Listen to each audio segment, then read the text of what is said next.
What to do with these Civil War monuments? Wow. We had the deal in Charlottesville, Virginia, and of course Durham, North Carolina, and I guess we're going to have more and more because now there's a movement to take them all down. Any reference to slavery, people who own slaves, got to go. Let me just say this. I personally, if the local community wants to take down a statue, regardless of what it is, or change the street name, I'm cool with that. Don't care. That's their business, not mine, and not the federal government, and not these protesters. Leave it up to the local individuals. They can decide. Now, personally, I'm just not the type guy. I don't boycott. I don't ban books. I don't dig up graves and burn the remains as some sort of protest against what that person stood for. So I am for leaving the monuments alone. And there's two reasons why. A big one is because it represents history. And I don't know that that's a terrible thing that we take our kids to some Confederate general like Robert E. Lee and say, and the kid says, hey, who's this guy? What's he about? I mean, here's the story of Robert E. Lee. He was educated at our great military academy, West Point. He joined the Army, the Union Army, rose through the ranks, became a general, and was a war hero long before the Civil War ever took place. He was friends with Abraham Lincoln, and at the beginning of the Civil War, Lincoln approached Lee and said, Bob, please lead the Union Army. And I read a book recently, and the whole point of the book was to say that if he had done that and led the North instead of the South, he would have gone down as the greatest general ever, even more so than Washington.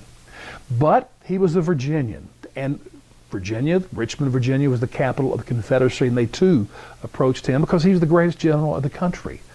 So they wanted him to be, and so his decision was not about slavery. It was based on, am I going to give my allegiance to the state or to the federal government when they are not working together, and he chose the state. That was the issue for him. Now, turned out bad. You don't need to take down his monument. His legacy has been sealed. It was a grand poopah of an error, no doubt. Second reason I'm against taking these monuments down is because it won't stop there. I mean, the people who are doing this, man, they are on a tirade of mission and an anger fest parade to get rid of all this stuff, but it won't stop there. They're trying to take down Sam Houston's monument in Houston, Texas. I mean, think about it. The city is named after him. He was not a part of the Civil War, was completely against secession, totally Union committed, but he owned slaves, so he's got to go. I mean, that's the principle, and that's wrong. I'm sorry.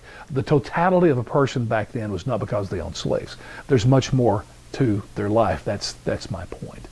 So what are they going to do? Take Washington Monument down, the Jefferson Memorial, because they own slaves? I mean, it's just never going to end. When I saw in Durham, North Carolina recently, the young people took down that statue. Did you notice the spitting they were doing and the kicking of the statue? It reminded me of a very famous quote from a very famous guy that knew something about the Civil War. His name was Abraham Lincoln. And in his second inaugural address on March 4th, 1865, the war was pretty much over. It hadn't officially ended, but it was done.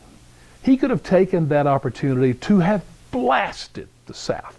I mean, he could have given them blame that politicians today could only envy.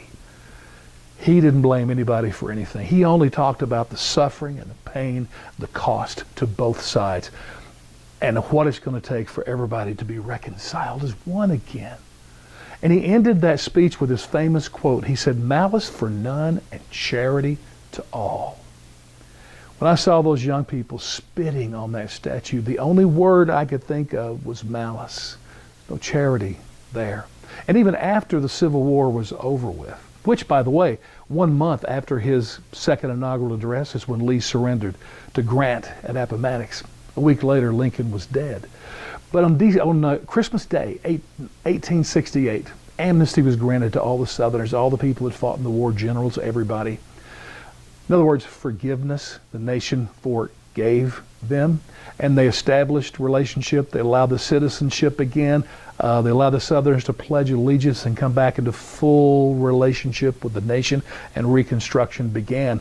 Remember Robert E. Lee? He did as much, because he was still a great hero, of course, to the South. He did as much in leading this reconciliation process, bringing the whole country back together as anyone. And by the way, he was respected, unlike people today. He was respected even then by the North.